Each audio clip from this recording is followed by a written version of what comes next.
every one of them, you will point out, they're not listening to Bloomberg. They're spending their days reading books. They're clearing out their schedule. I mean, in many ways, they reminded of my monks for many reasons, because A, they're looking at the long term, and they're looking at the larger picture.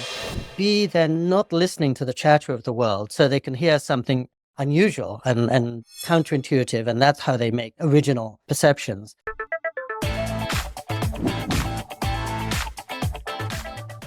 Hi, folks. I'm absolutely delighted to welcome my friend Pico Iyer back to the Richer, Wiser, Happier podcast. Pico is a fabulous writer who's written something like 17 books, and his new book is titled Aflame. And I have to say, it's my absolute favorite of all of his books. And I recently pre-ordered 25 copies to give as gifts, which is a sign of how much I love it. So we're going to talk in some depth about this new book. But really what we're talking about here today is about how to build a richer, wiser, and happier life that's truly abundant in the deepest sense. And what we're talking about, I would say, is trying to create a life that's calmer and more peaceful and more joyful within the maelstrom. And so it's a particularly timely subject now, because I think not that many of us feel that sense of peace and calm. Welcome. It's really wonderful to see you. I'm so happy to see you, William. I've been looking forward to this for forever. And thank you for the kind words. It's funny. I mean, I see my book as almost the twin to your book, Richer, Wiser, Happier. So we have a lot to talk about. Oh, well, I look forward to that. That's great to discuss. Back in 2014, you gave this fabulous TED talk called The Art of Stillness that's been viewed something like 4 million times. And it was all about the benefits of taking time to sit still and go nowhere. And that same year, you published a short book titled The Art of Stillness. And your new book, Aflame, feels to me like a continuation and a deepening of that theme of finding peace and quiet within the messy commotion and maelstrom of life. And I was wondering if we could start just by talking about why this topic is so important for you personally, that you seemingly can't let go of it, that it's consumed you now for at least a decade. I think for all the reasons you just mentioned, William, and I would distill it to 3 fundamental reasons. The first is we can all sense that the world is furiously accelerating. Even in the 10 years since I spoke about the art of stillness, the world is getting faster and faster. And we all feel, as you were saying, we're living at the speed of light, not at the speed of life. And my suspicion is that humans were never designed to live at a pace determined by machines. And the only way we could do that is by becoming machines ourselves. And not even my friends in Silicon Valley want that. And I find, just as you were describing with the maelstrom, I'm often in such a hurry. I can't see what a hurry I'm in. I'm driving from the bank to the supermarket to the grocery store. There's no way I can really see what I love and what's important to me and catch the larger picture. And so I came to feel that any of us has to do something really dramatic and radical to cut this vicious cycle. When I first started going on retreats, it was February 1991. So I'd never heard of the internet then. Of course, there were no smartphones. There was no social media. The world was a lot calmer then. And still, I felt I needed to liberate myself from the distractions of the world just to be able to hear myself think or not think. I think the second reason, which is much more pronounced since the Art of Stillness book came out, is, again, I don't need to tell you, the world is much more divided than we've ever known it or than I've ever seen it. And I feel the divisions are largely because of our words and our ideas. I mean, you and I are friends and we have so much in common. But if we started talking, as maybe we will today, for a couple of hours, we soon find you believe this and I believe that, and your affiliation is over here, and suddenly we're at odds. If we share a moment of silence, I think we're brought together in something on the far side of our ideologies and assumptions that actually is really what brings us together. Words push us apart, and silence has a capacity to bring us together. So in a divided world, I wanted to think about how we could look beyond our divisions. And then maybe the third thing, which again may have increased in the last 10 years, is I've never known so many of my friends despairing as right now. There are so many reasons not to have hope. And so it seemed to me, and I felt this very strongly with your book too, that the writer's obligation now is to try to shine a light on places of possibility or confidence. And whether it's the Dalai Lama, who's lived the most difficult life of anyone I know, and yet radiates this robust confidence and this infectious laugh, or whether it's these Benedictine monks I stay with who are permanently encircled by fire and never lose confidence or hope, I thought the best thing I could do for me, but maybe also for the poor reader, was to think about people who offer us the notion that we can be stronger than our fears. We'll unpack a lot of this as we go along over the next hour or two, hopefully. But I wanted to start really by discussing how you came to fall in love with this hermitage, which you described to your wife, Hiroko, as the home of calm. Because in a way, it's such an unlikely love affair that you've had with this very peaceful place, but it's a hermitage for a religion that you don't belong to, not that you belong to any religion. And you've gone on retreat there several times a year, basically for more than 3 decades. Can you tell us how this love affair began, how you came to visit the monastery way back in the early 1990s? I can, and perfectly. It was really the result of necessity and not a choice that I made. So one day I was in my family home in the hills of California, and I went upstairs and I saw that our house was encircled by 70-foot flames. It was the worst fire in Californian history at the time, and it had broken out just up the road from us. I was actually caught in the middle of the fire for 3 hours. By the end of that evening, I'd lost not just my home, but every last thing I owned in the world. And I was sleeping on a friend's floor. And I was sleeping on that friend's floor for many months to come, as slowly my mother and I began to reconstruct our lives. At another point, another friend who was a school teacher came in and he saw me there. He said, "Come on, Pico, you can do better than this." And he told me that every spring he took his students up to a retreat house 3.5 hours to the north. And as he said it, even the most distractible, phone-addicted, fidgety 15-year-old Californian boys only had to spend 3 days in silence. And something in them cooled down and cleared out to the point where he said many of them never wanted to return. And I thought, well, anything that works for a 15-year-old boy is probably ideal for me. And if nothing else, I'd have a bed to sleep in, and a large desk, and a private walled garden over the Pacific Ocean, and showers, all the food I can eat, all just for $30 a night. And so I drove up to this retreat house. And as you say, it's a Benedictine hermitage, and I'm not a Christian. And more than that, like you, I went through a series of Anglican schools in England where we had chapel every morning and chapel every evening, and the Lord's Prayer in Latin on Sundays, and the Gospel according to Matthew in Greek in the daytime. I'd had a lot of the Christian tradition. I didn't think I needed any more. But as soon as I drove to the top of the hill where the retreat house sat and stepped outside my car, the silence was palpable. There was a presence. It wasn't just an absence of noise. It was almost like these transparent walls that had been created through years of prayer and meditation. On the drive up, as always, I'd been conducting arguments with my editors and fretting over my deadlines and worried about my tax return. My head was just a beehive of useless thoughts. And as soon as I stepped into my little room, looked out over the ocean, all of that fell away. And I was just seeing the sun burning on the water and a rabbit that had alighted on the splintered fence in my garden and the bees buzzing around the lavender. Instant kind of liberation.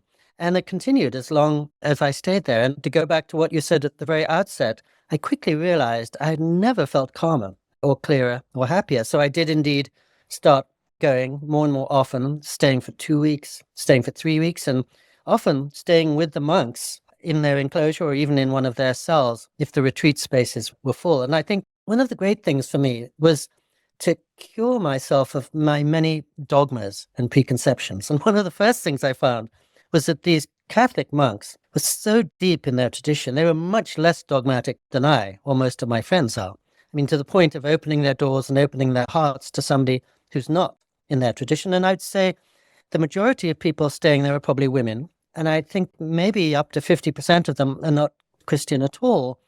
But nonetheless, the monks make no demands on anyone, and they just offer hospitality. They have the wisdom to see whoever you are, and whatever your background, you will find in silence something that will sustain you. And if nothing else, you'll find, T.S. Eliot called the life we have lost in living. Maybe you'll find some deeper truth or self or non-self that you lost along the way. And I love the fact that they refer to this process as recollection. So it's not some great discovery or revelation, but it's more remembering something that at some level we knew or sensed, but in the rush and the maelstrom that you were describing, we lose sight of. And it's something non-denominational, and that's why I stress silence, because silence doesn't belong to any one tradition. It's a universal. And I think all of us in the chaos and clamor that you were describing, as we're racing through our lives, not knowing how to juggle 16 things in 13 hours or 13 minutes, sense that we're longing for liberation, but we don't know how to get there. I mean, I think 80 years ago, Simone Weil wonderfully said, the problem is not that there's no bread available. The problem is we can't acknowledge that we're starving. Let's talk in more depth about silence, because the book is subtitled Learning from Silence. And you talk a lot about how silence provides renewal. And you use a lot the word cleansing. You talk about silence as a kind of purifying thing. You write at one point, the lay residents there seem washed clean by the silence they've chosen to live close to. Can you talk about that sense of what's being cleansed, what's being purified? The agitation of the mind, I would say, the clutter in the head. And as soon as that clutter is taken care of, the clutter in the world gets much easier to make sense of. I felt that the main thing I was being liberated from as I stepped into that silence was Pico. Little Pico and his tiny plans and his constant worries and his to-do lists and his fretting, which never really does me much good whatsoever. Not long ago, I came upon this wonderful line from Thomas Merton, the great Trappist monk, who said, when your mind is silent, the forest suddenly becomes magnificently real. And I think that's the best answer to your question. In other words, as soon as you step into this living, active silence, your thoughts fall away and you're surrounded by the world. And in this case, the radiance of the Big Sur coastline and the ocean in the distance and cliffs all around and the dry hills behind. And that's infinitely more interesting than my thoughts about any of it. I always feel that our thoughts about reality are the least useful and significant part of our lives. So I think just being freed from all of that was such a blessing. And I think the more one lives by words, and you and I both do that, perhaps the more one needs to be emancipated from them. As you know, in the book, I stress monks from many different traditions and nuns too, to show that this is not particular just to this very contemplative order of Camaldolese Benedictines. The example that quickly comes to my mind is Leonard Cohen. And when I first went to spend time with him, when he was living for 5.5 years as a Zen monk in the high, cold, dark mountains behind Los Angeles, I quickly thought, this is the most articulate writer I've ever met. Like you, I spent time with many, many writers, and quite a few are spellbinding. He was in a different dimension. I mean, he was a wizard with words, and that's why he was such a beautiful poet and songwriter. And yet, when I would start visiting him in his little house in a very unfashionable part of Los Angeles, I remember the first time we had lunch together and he spoke exquisitely about everything in the world. And then at the end of the lunch, he took 2 folding chairs and he brought them out to his tiny front lawn in front of a bed of flowers. And he sat down on one and he invited me to sit down on the other. And I sat down, nothing. I waited, nothing. And finally I thought, well, this is a gentle hint.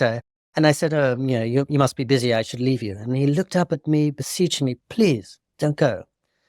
And I realized that he, maybe partly because he was a monk, was wise enough to see that really silence was the most intimate and beautiful thing he could share with somebody. And I gather many people who visited his home ended up just sitting next to him in silence. And he knew that that would admit them to a deeper place than any of the chatter that otherwise we specialize in. And of course, the name that his wise Zen teacher gave to him in the monastery was Jikan, which translates to the silence between two thoughts.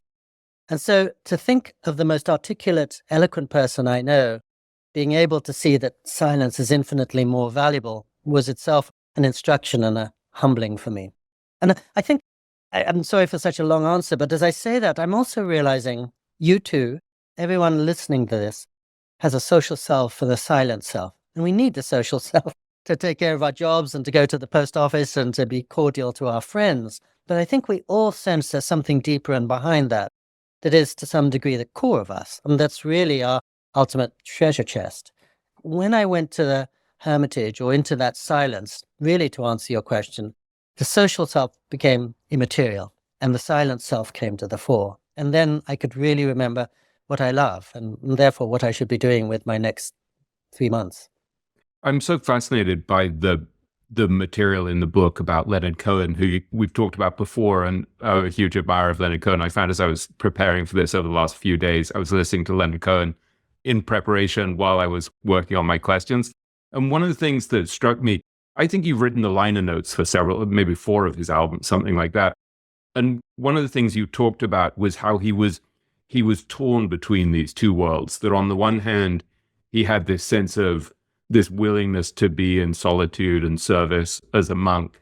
And then he also felt this kind of pull towards this other world that he called Boogie Street, which was sort of the less exalted world of being a rock star and a heartthrob in the heart of Los Angeles. It seems to me that in a way, though you might not be an international heartthrob in quite the same way as Leonard Cohen, you sort of feel the same tug between the monk's life and the traveler's life. And I was wondering how you think about that, this desire to kind of step back from the world and have more peace, and at the same time, this constant draw towards what you describe as the profane and the earthly and the worldly that Leonard Cohen came back to in the end.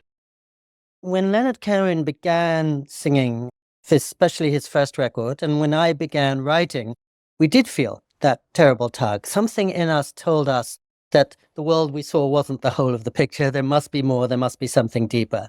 And something in us also knew that we had to operate in the world. And I think neither of us could, at a young age, solve that conundrum. And I think probably in both cases, if I can be presumptuous, it was spending time in silence or in a monastic environment that resolved that tug by showing that the silence is only a means to having more things to bring back to Boogie Street. And in fact, in the record 10 New Songs, in which he writes again and again about Boogie Street, he has this wonderful line, "There are some gifts you can't return." And I take that to mean he had the gift of eloquence and worldliness and urbanity and being able to speak beautifully to the world. And as much as he might want to live forever up in the quiet of his monastery, his obligation to his gift and to his community was to come back into the world and share what he'd got in the monastery with the rest of us. And I think, again, one of the big surprises for me when I began spending time in silence is, as you know, I'm an only child. I've chosen to be a writer, so I spend most of my day alone. I love being alone. And so to be alone above the beautiful coastline in Big Sur with not a responsibility in the world is pure heaven. But after I began staying there, I realized spending time alone there was just the gateway to actually having much more to give back to the world. It was an investment in that sense, to being able better to serve Boogie Street and to have something to offer in Boogie Street. And at the simplest level, in my day-to-day life, if my wife says, "Oh, Pico, I've really got a problem," I'll say, "Oh, let's talk about it later. I'm really sorry. I've got to talk to William at the moment." This editor's bothering me and I have a deadline, so I'm really sorry. If I go for 2 days on retreat, I take a deep breath and I remember what's really important in my life. And I come back and my wife opens the door and she sees this person who's so much calmer and fresher and more joyful than the one who left. She realizes, oh, thank heavens, Pico actually went and spent 2 days in silence, because now he can actually give me something. He's a companion. He remembers, what community and compassion is a bit more than if he's just sequestered at his desk all the time. So I think the two are very much insoluble. That's what I had to learn by being there. That it was while being alone in that room, I learned that in some sense I'm never alone, and that the aloneness has to be a gateway to something much more useful. As you said, The Art of Stillness, which is actually a book that Ted requested, because Ted, which has its finger on the global pulse, realized that that was what people were longing for at some level, even back in 2014. That was just about the importance of taking a break. And I see this book as much more about what you do with that break and how you bring it back into our busy lives, because I'm not a monk any more than you are. I can't spend the rest of my life on retreat just reading and looking out over the Pacific Ocean. So how am I going to be able to make myself more helpful in the world, to myself and to anyone around me? There is a curious point in the book where Hiroko and you are having a conversation and you say to her, what's the devil in me, the demon in me, the bad part in me? And she says, your need to be alone. And then you say, no, no, no, I don't mean the good part of me. I mean the demon in me. And she says, yeah, you need to be alone. Can you talk about that? Because I wonder if what she was talking about was, the danger of kind of running away from intimacy, using, I think a lot of people fantasize about having a quiet, peaceful, solitary life so that they can get away from their obligations and the complexities of life. And yeah, I just wondered if you could unpack that for us. William, I knew you were going to alight on that sentence, which is really one of the essential ones in the book, and for exactly the right reason, because I'm a perfect example of what you were describing. Yes, I probably am one of those people because I love being by myself, and it's a great way of keeping the complexities and challenges of the world at a distance. And I think Hiroko has always sensed that. In the book, there's a pivotal moment soon after I began staying in this hermitage. One day I drove down to the payphone at the bottom of the hill to call my then girlfriend on across the seas in Japan, Hiroko. And it was an April day, and the slopes all around me were flooded with golden poppies and lupins, and there was the blue-green waters of the Pacific at my feet. It's just, Arcadia. And she could hear in my voice how happy I was. And finally she said, if you found another woman, no problem. It could be more excellent than she is. But how can I ever compete against the temple? And this so shook me up that a few months later, I flew across the world and basically made a commitment for life to her, and to live in this tiny 2-room rented apartment where now I'm sitting, where we've lived for 32 years. And I suppose it was my way of acknowledging that even though I couldn't make the kind of commitment the monks have made, they taught me the importance of commitment, and they taught me the importance of not being alone. And that was the benefit of this place of great isolation and great joy, it must be said. So I'll never be able to get rid of that sense that, I'm often happiest when I'm by myself. But I can also at least see through it and see that it's not always the most constructive thing in the world. And I'm sure this is true of you and your family and most people. But it was very interesting because when Hiroko and I began to spend time together and live in this little flat, I, as an only child, and I'd always had my own room, and here I am suddenly sleeping next to the TV with 2 pre-adolescent kids running around in a foreign country where I can't speak the language. Wasn't the most solitary environment ever. But conversely, there's poor Hiroko, who's a very warm-hearted and gregarious soul, suddenly next to a guy whose joy is sitting at his desk by himself all day. Each of us really had to move in the opposite direction, and I, as a solitary person, had to learn that really my life took place with other people. She, as somebody who was always very at home with other people, had to learn that it was important for her sometimes to gather her resources by being away and being by herself. And now the beauty of it is, all these 30 years later, she comes to the hermitage with me. She's on retreat in a separate room from me. And it's an example of how, in the course of a long life, one learns to see past one's preferences and try to move exactly into the things that are difficult. I think in your book, you have this wonderful line about how the Kabbalah is the path of most resistance. And I think the path of most resistance is often the one that's most constructive for any of us to take. So for me, it was an easy thing, a no-brainer, to go to a place where I could sit by myself in a cell. But the important challenge that followed was that cell told me, come into a cluttered little 2-room apartment with 3 other people and spend your whole life there. We talked last time I interviewed you on the podcast about the apartment and the very idiosyncratic life that you've set up there in the suburbs of Kyoto and Nara, right, in Japan, where you're talking to me now. It's interesting because there is a parallel between your life there, which is very simple, not very extravagant. You've intentionally set yourselves up in this very modest, unpretentious way. And when you go to the Hermitage, you describe the rooms you stay in, which are literally called cells, I guess, after the Latin word for these small spaces or storerooms.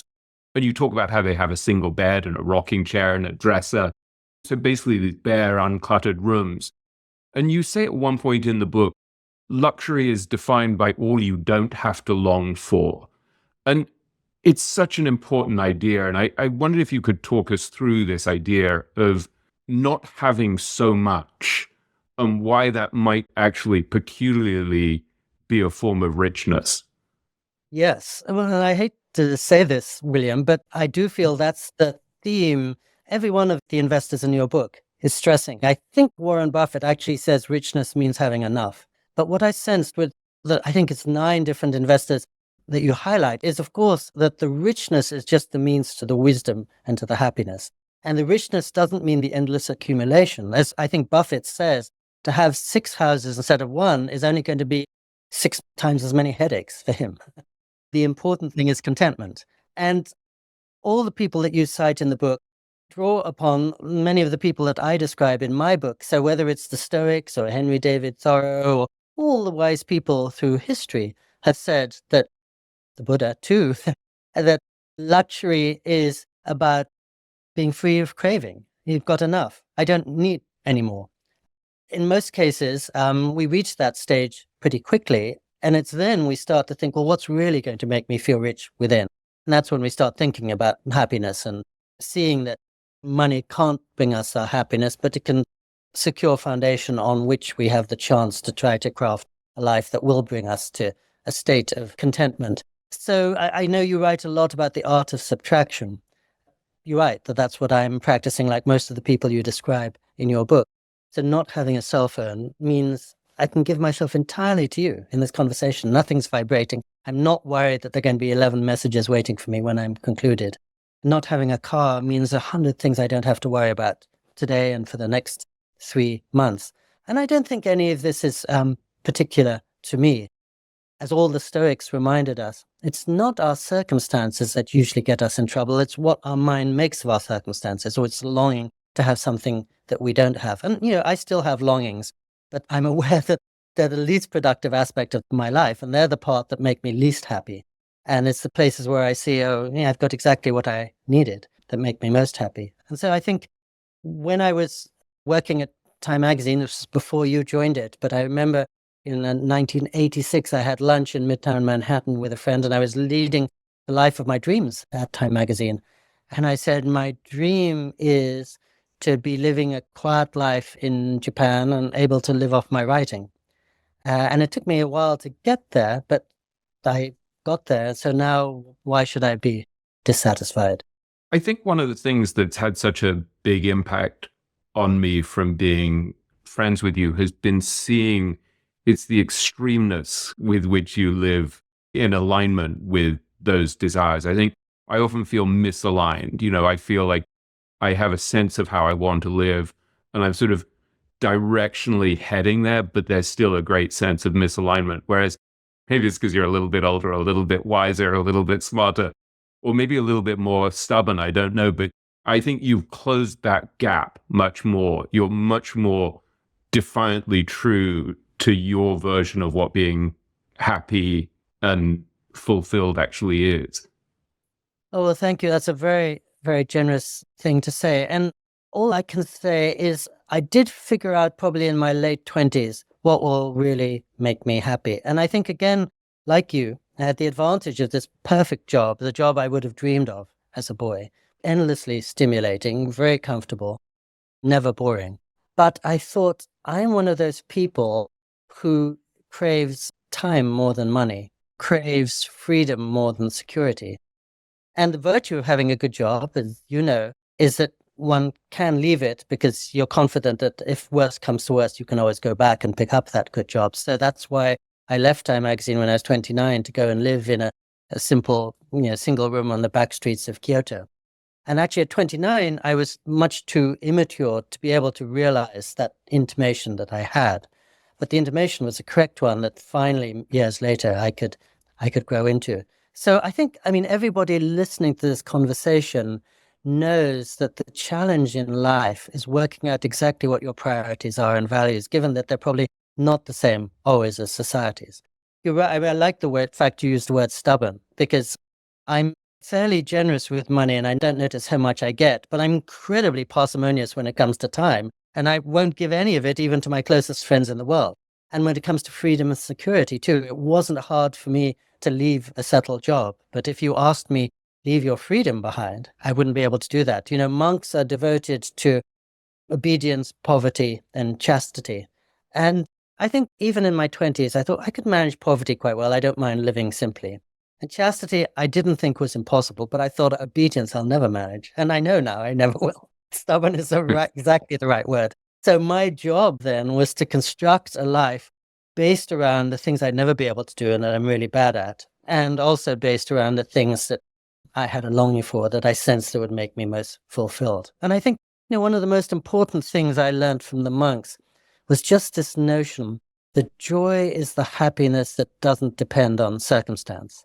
In other words, joy, which I think Dalai Lama and his friend Archbishop Desmond Tutu and most of the Benedictine monks I know in Big Sur radiate, is there regardless of their circumstances, which are often very, very difficult. And I remember when I was at Time magazine, I was really happy, but I couldn't tell how deep that happiness lay. And I felt this is a kind of exhilaration, but there may be something beyond that. That's a kind of joy that has nothing to do with whether I'm having an exciting time in life or not. That's what I need to explore, because otherwise I'll get so hypnotized by this life that excites me. I'll wake up and find I'm 70 years old and I've never explored any other option. And I'd always loved Henry David Thoreau and always remembered his saying that he didn't want to die feeling he'd never lived. And I thought, well, in my 20s, it's a good chance to explore other ways of living. There's an extraordinary quote in the book that it really leaped out at me, and where you quote Thoreau, who also was a famous hermit, right, and felt the call to solitude. And he said, and this is his exact quote, I typed it out because I wanted to remember it. This is you talking about him. You said, here was a man with the courage to step aside a little from regular society and live at an angle to the norm. The rare soul ready to shape his days in accordance with an inner account book and not the external spreadsheet that convention tends to encourage. And what struck me is the similarity actually with the language that Warren Buffett uses, where he talks about living by an inner scorecard. In a way, it highlights this idea that it's really about having the courage to question convention and to say, what does a rich and abundant life look like to me? And what is it that I'm optimizing for? And for Warren and Charlie, it was different between them. I mean, Warren talked about this at the last Berkshire Hathaway annual meeting, where he said he just liked to sit around and solve problems. Problems in the sense of like figuring out, should I invest in this business? What's going to happen in the future with this company, in this industry? And Charlie was much broader than he was and really just wanted to learn and study and share ideas and talk to people about ideas. And so they both structured their lives in a way that made them happy. And when I look at your story as well, I mean, there's a wonderful thing in the book where you write, the freedom to think, to wander, and to lose myself in what's around me is the greatest of treasures. And so I think you figured out that for you had to optimize for something very different than other people. Now, I'm so glad you say all of that. You literally took the words out of my mouth, William, because I was about to cite the inner scorecard. Honestly, every one of the people you feature in your book is essentially stepping away from the norm. You use this word, I think, non-tribal outsider. Every one of them, you will point out, they're not listening to Bloomberg. They're spending their days reading books. They're clearing out their schedule. I mean, in many ways, they reminded of my monks for many reasons, because A, they're looking at the long term, and they're looking at the larger picture. B, they're not listening to the chatter of the world, so they can hear something unusual and counterintuitive, and that's how they make original perceptions. And they have patience, and they're not getting caught up in the sense of constantly moving. I think you say something somewhere in your book, all the people I admire tend to err in the direction of heroic inactivity or something. Exactly so, that they have a sense of how to listen to their own voice and not the clamor of many less useful voices around. I remember years ago, I was reading an interview with Philippe Starck, the very original French designer, and he was asked, how do you keep on coming up with new, fresh ideas all the time? He said, very, very easy. Every summer for 3 months, I go to my house in the countryside and I just spend my time quietly there. And I'm not going to dinner parties. I'm not reading the newspaper. I'm not talking to all the people I would usually meet in Paris, and just going around a quiet country life.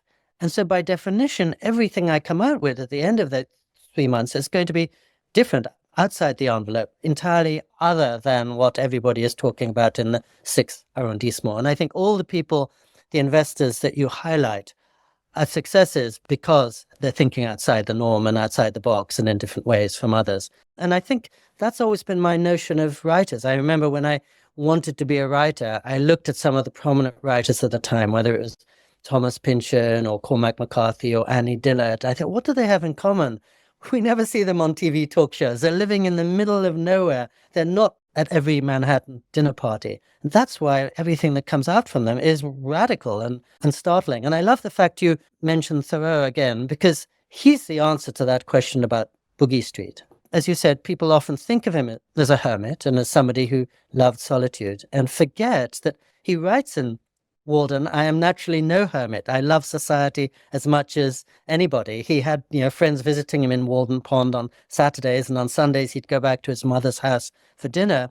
And the very first talk he gave to the Concord Lyceum wasn't on solitude, it was on society. And he was known as a sort of man around town in Concord who would hold melon parties every year and look after Emerson's family when Emerson was taking 10-month tours and would fix people's plumbing and the rest of it.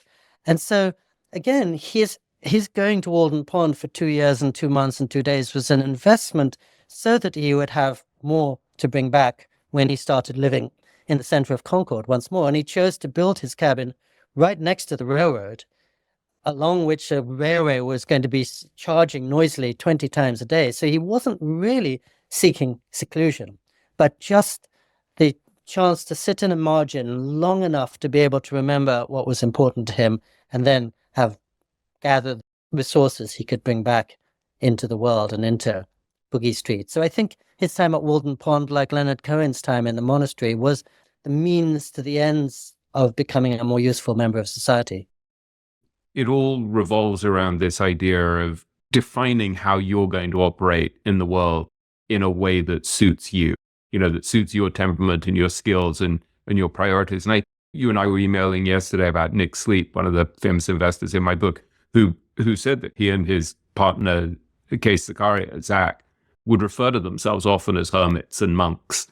And they were sort of ornery enough and independent-spirited enough that they were able to say, yeah, we're not going to work in Mayfair in London with the rest of the hedge fund guys. We're gonna live above a Chinese herb store on the King's Road and in this beautiful light-filled office that had their matching beekeeper suits on the wall.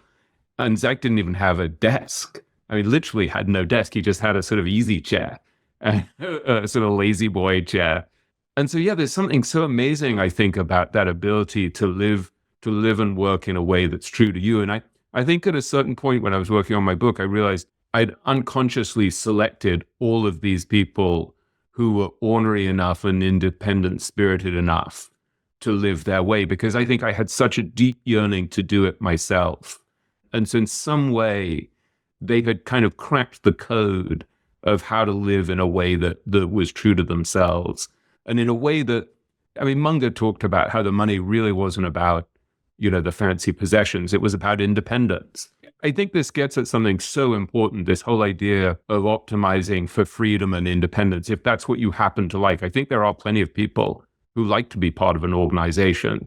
I think you and I just happen to be these slightly off-kilter humans who, just are disobedient and slightly subversive and just so independent-spirited. Yes. And exactly, I think your book is essentially your prescription for how you, William, want to live. I think if lots of other people were to write about Warren Buffett and Nick Sleep and Howard Marks and the others, they would highlight other aspects of them. But over and over, in all the people you spotlight, I sense a stress of very much those same qualities, which are clearly, as you say, the qualities you long for. I think of Sir John Templeton living in the Bahamas, isn't that right? But so the Wall Street Journal is finding him 6 days late. And that speaks for the fact that all of them are not reading the Wall Street Journal so as to come up with something different. And also, of course, he was stressing spiritual wealth was really what he was about. And you point out how you couldn't appreciate that when first you met him, but now you see that the money he accumulated, again, was really a means to some bigger end, it struck me that so many of the people you focus on are in some ways moral idealists. Their concern isn't with getting rich, and it's with spreading the wisdom and with spreading the happiness to some extent. Certain of them are Christians. Many of them drive beat up Priuses or Toyotas instead of Teslas. And you can always sense that they're in the service of something beyond themselves. And that's what you choose to highlight. So that's clearly what is most important to you. And you're right. I probably, when I'm describing people in my book, I'm sort of recreating them in the light of my own prejudices or my preferences, and making them a reflection of what I want to aspire to. I think the other important practical element in all this that doesn't apply so much to investors, but does in this book, is my question is, what do I have to bring to the ICU? In other words, whoever you are, life is going to throw many, many challenges our way. And suddenly you're going to get a call in the middle of the night. Somebody you love is in the hospital, or you're in the hospital. What do you have to bring to that situation when your bank account isn't really going to be much help and your resume is going to be immaterial and the books you've written or the books you've read are going to be beside the point? What do you have to bring to that? Because you're going to have to face that. Life is going to make a house call many times over. And so that, too, is one reason why I stress this sort of notion of an inner investment and an inner savings account. And the only thing, when suddenly the phone began to rattle in this little apartment, and I heard that my mother across the world had had a major stroke, and I, as her only child, had to be with her, the only thing I could bring to that situation were whatever resources I'd gathered within. And I felt that most of them had come not from when I was driving along the freeway or bustling through Times Square, talking to 100 friends, but from those times when I was quiet and could access something deeper that was really probably the core of me. It's interesting how much compassion seems to come out of those experiences of being in a monastery. And I guess some of it is probably just seeing the monks and how they embody it. There's a lovely scene.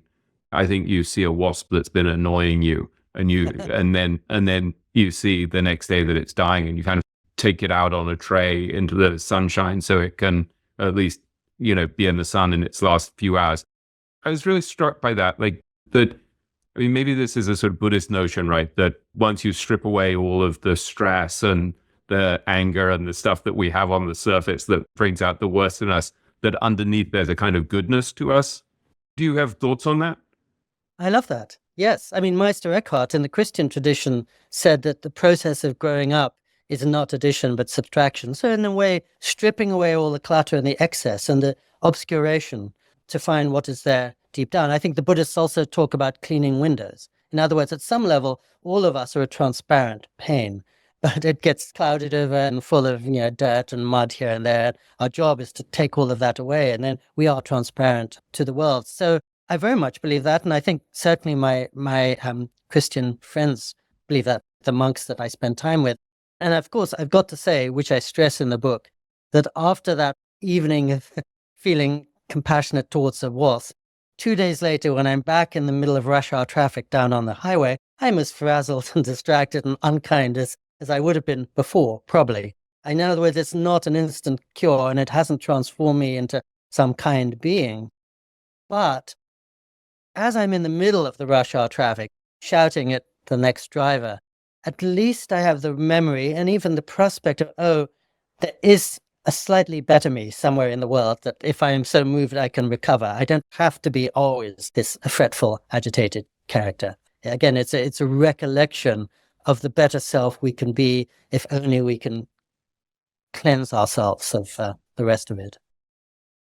Talk to us more about the monks, because they're very extraordinary. And you talk about how in some ways monastic life is a training for death, but it's also a training for life.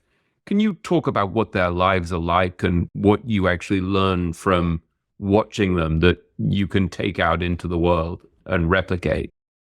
Yes. I remember soon after I first began to stay at the monastery, and it seemed the equivalent to heaven for me. I was there in my little trailer, and suddenly one of those terrible winter storms broke out. All night the rain just beat on my roof, and the wind shook the very flimsy foundations of this wooden building. And I looked out through the mist, and I couldn't see a single light or sign of human habitation. And I knew just to get a carton of milk from the kitchen, I'd have to walk through this torrential storm. It was terrifying, really, really lonely. It felt like, 40 days and nights in the wilderness. Nowhere to run, nowhere to hide. I'm alone in the middle of nowhere. And of course, the next day the sun rose and suddenly that was all just a distant memory. But it really reminded me of the courage of the monks who were living day in, day out, in little cells, sometimes surrounded by nothing but their doubts, their fears, and their frustrations. And when I go there on retreat, I'm in this idyllic place of absolute silence when all I have to do is take walks and look at the stars and read books and look out over the ocean. But whenever I go and stay on the other side of the enclosure with the monks, it's the opposite. No ocean views. They're constantly in movement. As you were saying earlier, serving all of the guests and looking after one another and taking things to the laundry and settling accounts and making sure there's food for dinner tomorrow. It's an incredibly difficult life, and they're there 24 hours a day for the rest of their lives, often living with people that in other circumstances they never might have chosen to live with, but having made this huge commitment to serve them, which is even harder than marriage, where at least you're choosing somebody that you know, that you feel that you love. And so I really admire their courage, and I really admire their confidence.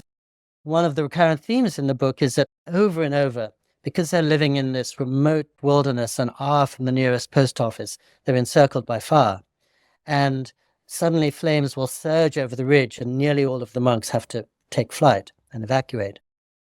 And at one point, I remember quite recently, there was another one of these fires and 3 monks stayed behind to help the firefighters to try to protect their home, and the rest went off to a safer place. And every day the prior would send updates out to concerned friends such as myself. And I remember one day he wrote and he said, "There's smoke everywhere. There were flames coming over the ridge, maybe 200 yards behind us. But don't worry, we're maintaining our offices. We're continuing with vigils and vespers and matins in the chapter room. Blessed day all." Blessed day all, he wrote on the day when it looked like he might well lose his life and even more likely lose his home. That degree of confidence is heroic to me and extraordinary. And when I see that, I think if I could have a fraction of that, I'd be so much better off in my life. And in his case, of course, it comes from faith, but it comes from something more than that. Or faith is a means to developing other resources that probably are available to all of us. Again, 7 of the last 8 years, the monastery I describe has been completely cut off from the rest of the world. 3 times by winter storms, twice by fires, and twice by COVID. And most of the monks there are 15 or so left, and mostly in their 80s, quite often falling ill. They have to be helicoptered out. And then the prior, who's literally their mother as well as their father, has to drive 2.5 hours each way through the dark to be at the bedside through a back road of his fallen brother. Every night, 5 hours through the dark, just to keep vigil with another monk who might be dying.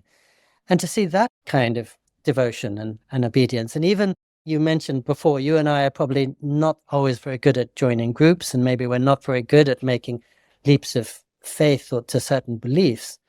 But I can certainly believe in the heroism and the selflessness of that kind of act and see that's something that all of us would benefit from. So it's been a huge privilege to go so close to these monks over 33 years and spending more than 100 retreats with them. I've grown old with them and I've come to know them very, very well. And one of the touching things is that when I finished the book, I sent the manuscript off to 2 of the monks because I didn't want to presume. They've made it a vow really of anonymity and they live lives of deep privacy. And I didn't want to disclose things I shouldn't have or distort this very complicated and subtle discipline that they've given themselves to. And in particular, I sent it to one of the monks who, as you read, confesses his fears and frustrations. He doesn't feel happy in this order, and it's a relentless order, and there's no escape. And I said, well, please, if there's anything you'd like me to take out, I defer, and I will do so instantly. And he wrote back instantly, and he said, no, please, the main gift we have to offer is our brokenness and our imperfection, our humanity. We're not above the clouds. We're just struggling through our own frustrations and doubts like everybody else. And that's the thing that we have to share with other people. And I was so touched that he wanted me to present him as somebody who half the time didn't know where he was going and wasn't sure if he was in the right place, and not as somebody who put all questions behind him. I thought it was very interesting that you said, well, I think you wrote the dark places don't go away when you step into silence. If anything, they rise to the surface, but you can see them clearly as you never could when barreling along the freeway. And I think it's a bit similar to meditation, where when I do my hapless attempts at meditation, which I do most days, but not every day, really what you see much more clearly is just the madness of your own mind and how it just never stops worrying, and you see your own anxiety and stuff. And it's quite unsettling because you become more aware of the maelstrom under the sort of surface of the ocean. I was very struck by that. I think it was one of the monks, maybe the one you just talked about, was saying that you meet the shadow, as Jung would say. You see all the issues of your sexuality, and you're alone with your thoughts and your longings. Yes, I'd say it's 100% the same as meditation, from what I understand. And I think if, as you do, you maintain a more or less daily meditation practice, there's probably much less need to go off and spend 3 days on retreat the way I do. I don't have a meditation practice, and that's why this is my equivalent. But it does come to the same thing. And silence is rightly terrifying to many people because they feel if I'm alone in my cell, that's exactly when the traumas will arise and the terrible memories, and there's no way I can distract myself with TV or music or any of the usual ways that I run away from the things that bother me. And that is a problem, and it does make it an unsparing kind of discipline, as with meditation. But I always feel, since those shadows are not going to go away, and since I do have to face them at some level, I'd much rather do so in a place of relative quiet and safety like that than when I'm trying to navigate the freeway, or when I'm in JFK airport running between flights, or doing the things I do so often in the rest of my life. That's an open meadow in which I can see them much better than I could when I'm half distracted. Hey everybody, it's Clay Fink here, host of We Study Billionaires. About 2 years ago, we launched our TIP Mastermind community to create a place for value investors to talk stocks and connect with other like-minded people. And since then, I've had the pleasure of connecting with a wide range of really interesting members of the community, many of which are entrepreneurs, private investors, or portfolio managers. We host weekly live Zoom discussions that feature Q&As with podcast guests, social hours with TIP hosts, stock presentations, and member spotlights. And coming up in May, we'll be hosting a few in-person events for the community in Omaha during the weekend of the Berkshire Hathaway annual meeting. Our in-person events especially serve as a great opportunity to have authentic and real connections with successful people who come from all walks of life. Whether you're wanting to talk stocks or simply want to network with like-minded people, I would encourage you to apply to join our TIP Mastermind community today, as we're temporarily closing the group to new members at the end of March 2025. Simply go to theinvestorspodcast.com/mastermind to join the waitlist to apply. That's theinvestorspodcast.com/mastermind. For decades, real estate has been a cornerstone of the world's largest portfolios, but it's also historically been complex, time-consuming, and expensive. But imagine if real estate investing was suddenly easy. All the benefits of owning real, tangible assets without all the complexity and expenses. That's the power of the Fundrise flagship real estate fund. Now you can invest in a $1.1 billion portfolio of real estate starting with as little as $10. 4,700 single-family rental homes spread across the booming Sunbelt, 3.3 million square feet of highly sought-after industrial facilities thanks to the e-commerce wave. The flagship fund is one of the largest of its kind, well-diversified, and managed by a team of professionals. And now it's available to you. Visit fundrise.com/WSB to explore the fund's full portfolio, check out historical returns, and start investing in just minutes. That's fundrise.com/WSB. Carefully consider the investment objectives, risks, charges, and expenses of the Fundrise flagship fund before investing. This and other information can be found in the fund's prospectus at fundrise.com/flagship. This is a paid advertisement. Are you struggling to stay focused? If you're looking for something that can help you really hone in your work without all the distractions, Remarkable, the paper tablet might be just what you're looking for. So what exactly is a paper tablet? In short, it's everything you love about paper, but with the power of modern technology. Remarkable just released their 3rd generation paper tablet, Remarkable Paper Pro. It's thin, minimalist, and feels just like writing on paper, but comes with powerful digital features such as handwriting conversion, built-in reading light, productivity templates, and more. That means no apps, no social media, and no distractions, just pure focus. Whether you're in a meeting or deep in a creative session, this device is built to keep you in the zone. You can even try Remarkable Paper Pro for up to 100 days with a satisfaction guarantee, or you get your money back. Head over to remarkable.com to learn more and grab your Paper Pro today. That's remarkable.com. I feel like part of my frustration with myself is that maybe I'm more conscious since I've been meditating of the ways in which I'm sort of numbing myself or narcotizing myself. And I can see even that when I walk between my desk and the refrigerator or the loo or whatever it is, I feel like I should be playing a podcast or something. And I feel increasingly like, because of the seductiveness of technology and the fact that my phone has everything I could possibly want on it, it's actually very, very hard increasingly to be alone with myself and alone with my thoughts. And so I feel like in some ways your talks in the last few years and your books are kind of a reminder of how hard it's become in this society actually to be conscious and awake and aware of what's going on beneath the surface, because it's so easy to distract ourselves all of the time. Yes, and it's only, I find, by doing nothing that I'm really able to do anything in some ways. And again, it strikes me when I think of the people you profile in your book, they're not constantly on the phone. You again and again stress that they're keeping their schedules entirely empty. Buffett at a late age is reading for 5 or 6 hours a day, and others of them are spending their time reading Marcus Aurelius and Seneca. In other words, each one of them is spending a lot of time essentially alone. I think you say in reading and contemplation.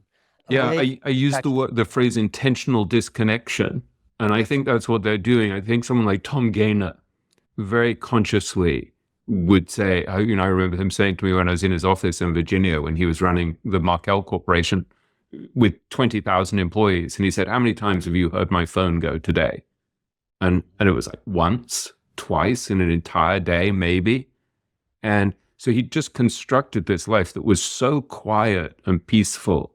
And so I think part of it is this realization that we have that to do any kind of deep work, we're going to have to disconnect. But at the same time, it's like the difficulty that I have of knowing I should eat less and get on my Peloton that's in next to my washing machine and dryer so that I can do what I call the tour de laundry room. And it's just so hard. You're reminding us of something that we sort of all know, and yet that's almost impossible for us to do. Yes, until maybe necessity forces us to. I think that the pandemic had that effect on many of us. Suddenly, we couldn't race around in the same way. And suddenly, when we woke up, we had a choice. How am I going to fill these next 16 hours? I think many people suddenly realized this is what's important in my life: my friends, my family, my health, my passions, and these other things that I've been so hypnotized by are much less important. But you're absolutely right. It's really, really difficult to force oneself to that understanding. I remember when I was working in New York City and I was having such an exciting time, I thought, if I move to Kyoto in a single room, whatever happens or doesn't happen, the day is going to last 100 hours then. So who knows, that's a huge open field instead of the crowded skyscraper-filled avenues that I was inhabiting before. And I thought, in some ways, that's what we really need. I mean, I think all of us have more time than we know. And when we say, I don't have time to meditate, or I don't have time to go on retreat, or I don't have time to read, or to do some of the things that the master investors you describe are doing, it's almost as if we're saying, I don't have time to take my medicine, or I don't have time to go to the doctor. And you and I think, and probably many people listening to this, have made the time to go to the health club or to do some form of exercise every day because we know it's essential to our body's health. And so I think we actually have it in us to make the time to tend to our emotional mental health, which is much more important essentially for how we survive our lives or not. As you say, we all sense that, and it's one of those good New Year's resolutions that it's always in our heads, but rarely in our lives. But I think the payoff is, I mean, when I started reluctantly going to the health club, the first surprise was I felt so much happier as well as healthier. It was a wonderful break in my day. It actually helped me with my work. And so, I've implemented certain things, probably like the people that you describe in your book, as a result of spending time in the Hermitage, that allow me to do nothing and allow me to be much happier than I would be otherwise. So a big part of my writing discipline is taking 2 walks a day. And that's when really I do the best writing. And when I'm waiting for I might have told you this before, and when I'm waiting for my wife to come back from work and I don't know if it's going to be 20 minutes or 70 minutes, I just turn off the lights and listen to music. And I feel so much better. And it's not as if I'm wasting the time. I'm restoring it. I'm not killing the time. I'm making it alive. And I feel so much fresher when her key is in the door, and I sleep so much better that day. So in some ways, these are all self-interested things that are sort of like eating your spinach. But if you can make the spinach tasty enough, it's as good as any ice cream that you would choose from Haagen-Dazs.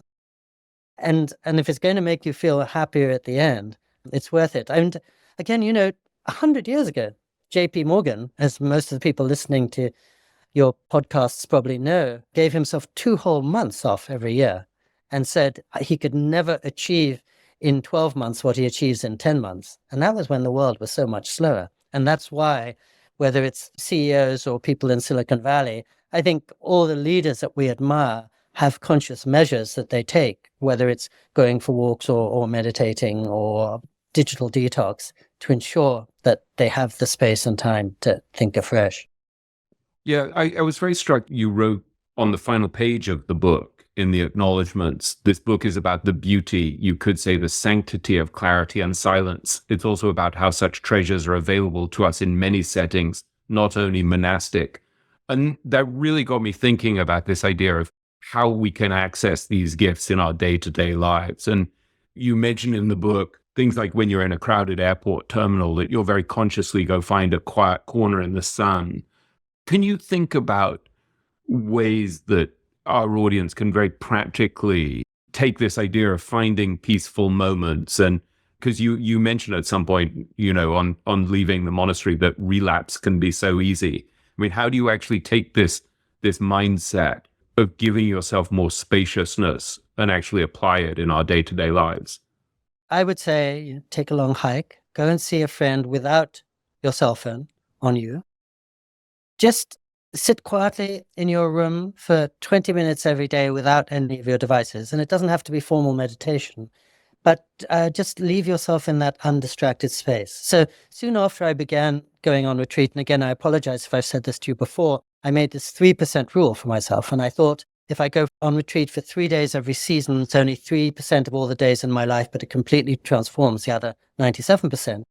And then I thought, well, if I just spend 20 minutes every day in my day-to-day life doing nothing, that's only 3% of my waking day, but I think it would illuminate and help the rest of my 97% of my waking days. So these are very simple, universal things that are really available to everyone. When you were talking about how we all know the virtue of it, but it's really hard to do it, I've sometimes met kids who, of course, are the ones we most worry about because they've grown up in all their lives with these distractions and expect more and more of them.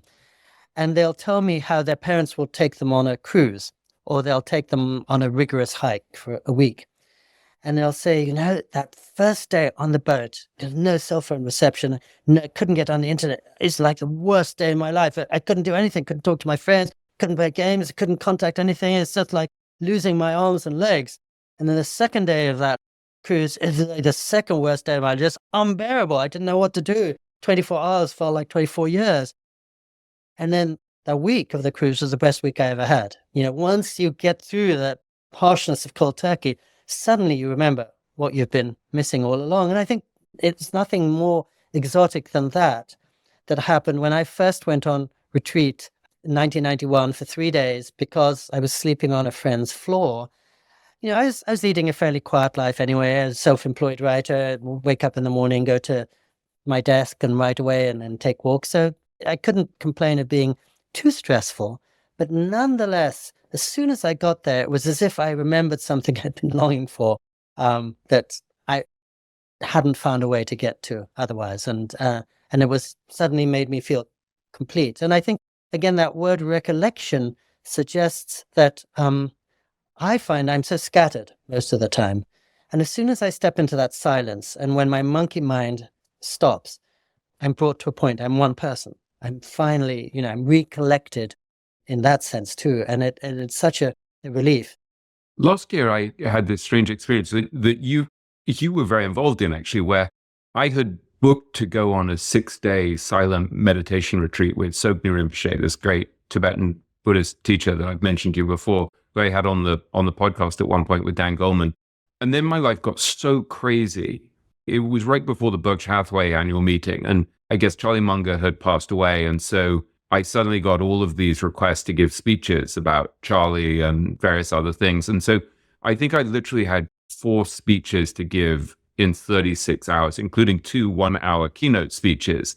And I just thought, this is insane. I can't go away on a 6-day silent retreat. And basically like 2 days before I went to give these speeches. And you kind of worked on me a little bit and said gently, well, you might find actually that you'll do a better job with the speeches if you go away and you have that peace of mind. And so I worked kind of maniacally to prepare. And then I went off on this retreat. And I was absolutely startled when I came back, how calm and clear I was. It was a very strange experience. It was like, usually, I don't know if you feel this when you speak, that, you can sometimes see that your breath is different or that you're stressed. And I just felt so sort of preternaturally calm. It was just kind of amazing. And it was like I could retrieve stuff from filing cabinets in my brain that usually I wouldn't be able to retrieve because I'd be too sort of muddle-headed. And in some ways, my first intimation that maybe this would actually be professionally beneficial, that it wouldn't actually be a distraction or an indulgence to go off and have silence and meditate for 6 days, but it would actually kind of help me professionally. Do you have any thoughts about that? I do. I mean, I remember that moment. It was one of the few really good things I did last year. I'm very proud that I urged you in that direction. And honestly, I'm guessing that the audience who listened to you really gained from that calmness and clarity as much as from the content that anyway you would have been delivering. And that's what I always find. If you or I are about to deal with somebody and she comes into the room and she's just been driving through rush hour traffic and she's multitasking and doing 100 things, we can tell she's not much good to us or to herself. And conversely, if we meet that same person and she's just spent 20 minutes sitting quietly in her room, she comes into the room with a calmness and a clarity that instantly is hugely beneficial to us as well as to herself. I have a friend at Google who makes appointments with himself every week. For 1 hour, he meets himself, knowing that only by taking an hour quietly with himself, he has anything to bring to his other meetings. So what you just told is a perfect example. And I think anytime we say, I don't have time for something, it's proof that our lives are out of control and we need to do something dramatic to put them into control. And what that usually means is taking time, I would say, to do nothing. There's this great story of how Mahatma Gandhi used to meditate for an hour every day. And one day he woke up and he said, I've got a really, really busy day. I'm not going to be able to meditate for an hour. And all his friends and followers were really startled. He said, no, this is a really busy day. I've got to meditate for 2 hours. And what wisdom. I know that your speech was so much better for doing the 6 days on retreat. And I know that you've always got a very, very busy schedule. And the more busy it is, the more imperative it is for you to go on retreats. And I say that to you with such confidence because that's what I'm always saying to myself too. I'm usually in that same state. And yes, that's why so many people in Silicon Valley use retreats or meditation in order to become more productive. And of course, Buddhist teachers would say, as Thoreau did, that's an improved means to an unimproved end. If the goal only is to make you even richer or more fanatical than you were before, maybe that's not the whole point of the procedure. But I feel that really that 6-day retreat was making you wiser and happier, which means that your audience was wiser and happier than it would have been otherwise, even though maybe the words you were delivering would be exactly the same, because you know from delivering so many lectures that at some level the audience isn't so much listening to what you say as how you say it, and what they're really being affected by is presence. Which is why when a Rinpoche goes onto a stage and speaks very quietly in very simple terms, in perhaps broken English, it sometimes goes right through us. And Elon Musk can get on the stage and speak with great fluency and confidence about many things, and it makes no impression at all. So how do we develop that presence that we admire so much in others? Because this is a different issue a little from what we've been discussing, but I think the world is crying out for wisdom now. We don't know where to find depth and guidance in our leadership. That's one reason I think Leonard Cohen became so popular in his last years, because people sensed that there was somebody there who really did live a life of depth and reflection. But we don't see much of it in our public sphere, and we're hungering for it. There's so much to unpack there. I mean, one great lesson of that retreat that I did, I've done a bunch in the last couple of years, was just that I think it should allay the fear that a lot of us have that in some way we'll lose our edge if we stop running as fast as we possibly can. It may be the opposite. But then another thing that happened, because that retreat was such a beautiful experience, I then said to my son, Henry, who's 26, would you ever go on a 6-day silent meditation retreat with Sogden Rinpoche? And he said, I'd go with you, which was such an unbelievable thing for your son to say, that I actually dropped everything. And so 2 months or so after that first retreat, I went to England and I went on another 6-day retreat with him, because that was where Sogni was going to be teaching. And usually I'm not very silent on silent retreats. I'm the sort of least capable of being silent of everyone. And everyone, for some reason, comes and talks to me. Maybe it's just being a journalist. Like, I don't know, people tell me stuff. But on that retreat, Henry and I really stayed quiet. And you talk in your book about the intimacy of meals where you're quiet with someone. And it was one of the most joyful experiences I've had in years, to be there with my son, who I love dearly. And I couldn't lecture him or give him advice. And so we just sat there kind of loving being with each other.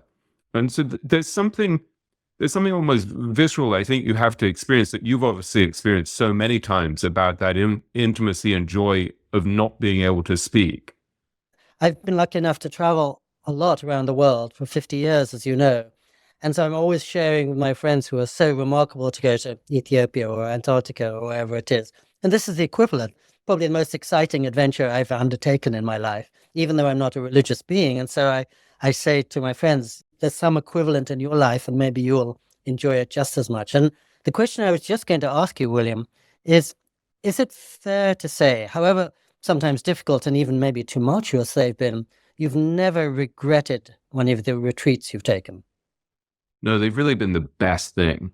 They've been an amazing thing. And yeah, it's been a great gift. And actually I'm already figuring out, the next retreat that I'm going to go on this summer. So yeah, I think once you taste it, you start to, I mean, look, it's not for everyone, but I think it goes to this question of, how do you create a life that's where you're optimizing what's really deeply valuable to you? I was very struck by, there was a wonderful passage in the book where you were writing about, I think it was it Admiral Byrd going off to the pole or whatever, and getting stuck for something like 5 months in his hut, and realizing the importance of peace, that really what we were after was peace.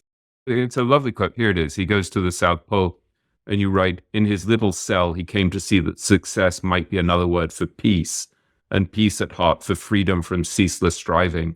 And I think that's sort of what I'm wondering, like, have you started to think that maybe we've kind of got it completely wrong with our just obsession with ceaseless striving? Because you work incredibly hard yourself. I mean, you've written 17 books, and you've worked to help support your mom when she was elderly and needed lots of care. And so, I mean, you did plenty of striving, but have we got it totally wrong? Well, actually, I think the wise souls throughout history have got it totally right. And they've never, whether it's Lao Tzu or the Buddha or Marcus Aurelius or Thoreau, they've never spoken on behalf of ceaseless striving. They've always spoken about the opposite in every single tradition in the world. So there's nothing to be gained by being out of breath. I mean, earlier I would agree with you that the more you try to keep up with the moment as the world accelerates, the further behind you're going to fall these days. So you have to find some way to separate yourself from the rush. I mean, in your book, you quote the sentence that's been my talisman for 50 years almost now from Thoreau: simplify, simplify.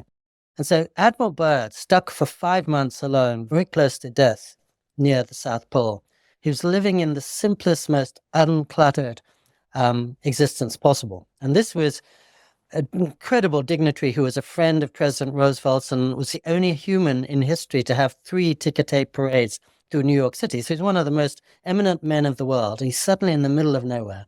And then he realizes, I don't need more than I have right now. And actually, just to be able to see the light through the hole and to read my books and to have time for reflection, so long as I have enough food, is all I want. And I think, again, it's an instance in which necessity reminds us how little we need and how much we can find in just having enough. And that the clutter, I mean, I find it's the clutter in my head and the clutter in my desk, which means I can't sift the trivial from the essential. I've got 1,000 things on my mind, 1,000 pieces of paper on my desk. And when the forest fire roars towards the house, I can't put my hands on what is essential because there's too much there.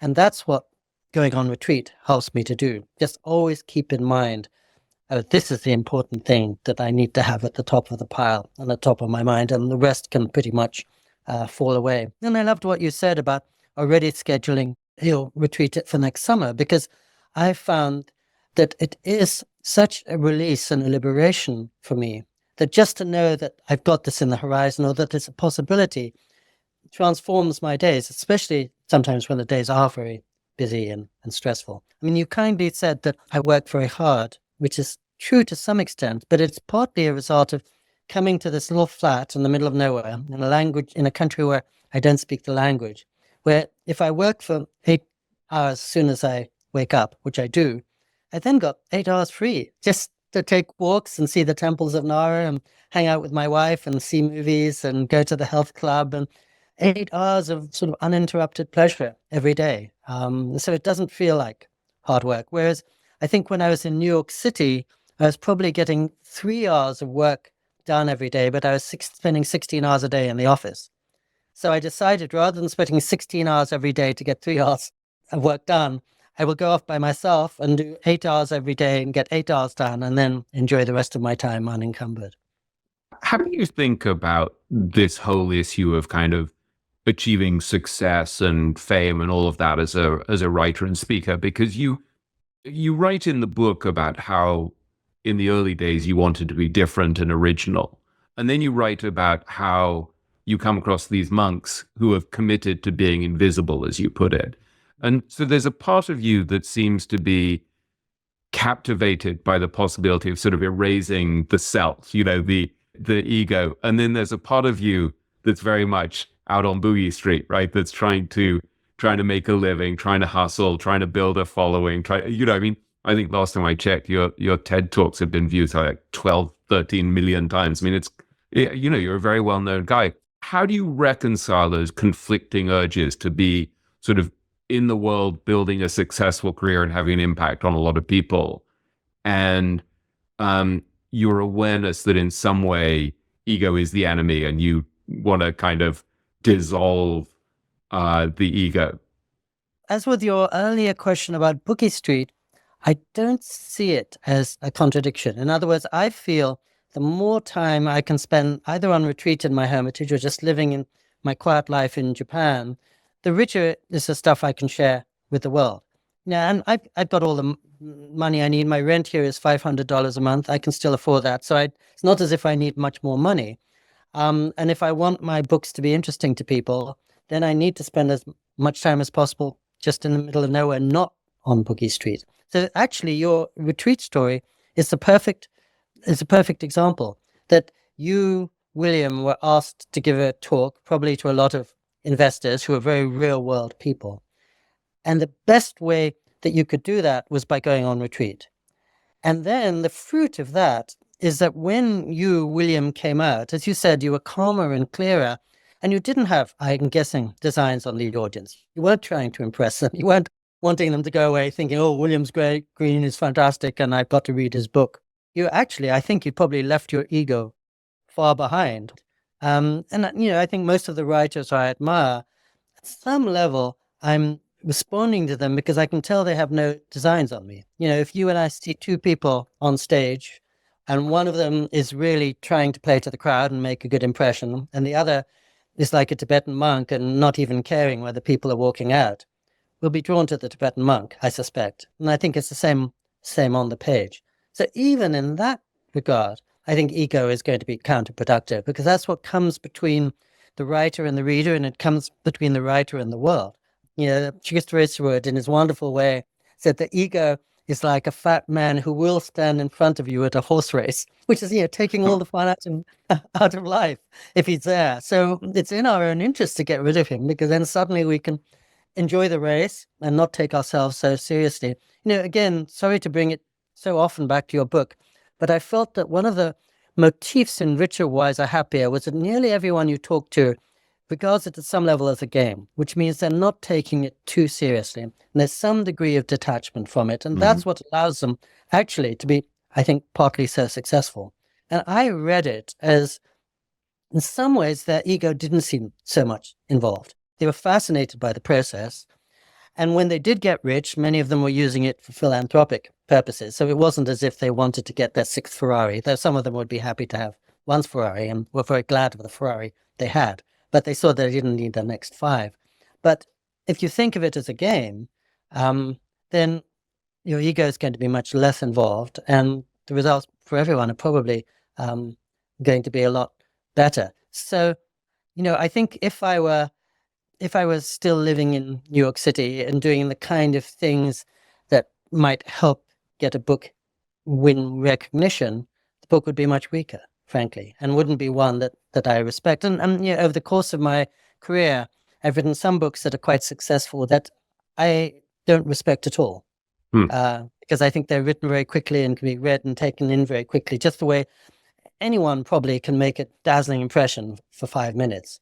But as a writer, the thing you really want to do is engage somebody in an intimate, vulnerable conversation where she goes away and thinks about it for a long time afterwards, and not necessarily thinking, wow, that was a great guy, but thinking, oh, some door has opened inside me and let's see where it takes me. Because those are the books that I like too. I actually felt this was the most vulnerable of the 7 or 8 books of yours that I've read, and the most personal, and in some ways the most courageous. There was something, I've always loved your writing, but I sometimes, as I said to you before, I sometimes feel like you're a very enigmatic man in your books. There's something very concealed. And here, you're very generous in exposing yourself in a way.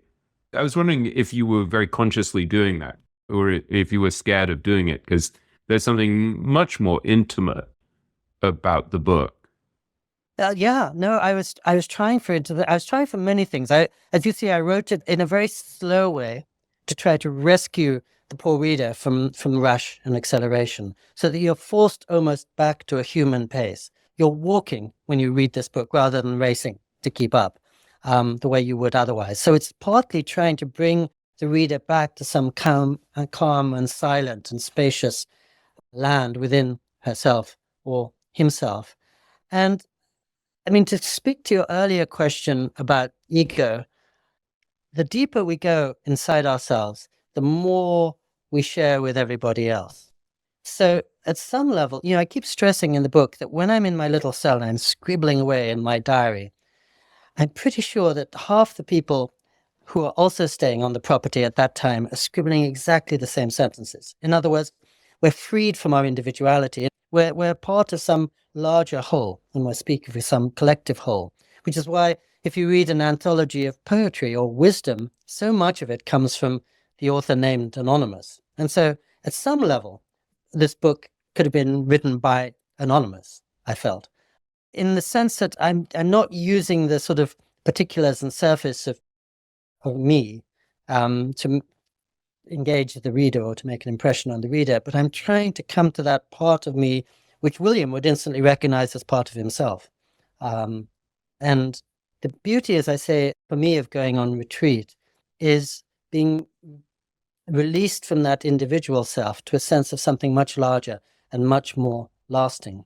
And that's why one of the things that I found as a result of spending time in this place is it's made me much less scared of death, because I'm less caught up in the fragile little, resume self called Pico Iyer, who's not going to last many more years anyway. And I'm much more part of this large landscape, literally a landscape of rock and ocean and sky that is going to last for a long, long time. And when my father died, for example, the only thing I could think to do in this busy moment when I had to look after my mother and tend to 1,000 obligations was one day when my mother was being looked after, to drive 3.5 hours just to sit for 2 hours in that silent place looking at the ocean, remembering what doesn't seem to change and what outlasts our little hopes and plans, and then drive all the way back.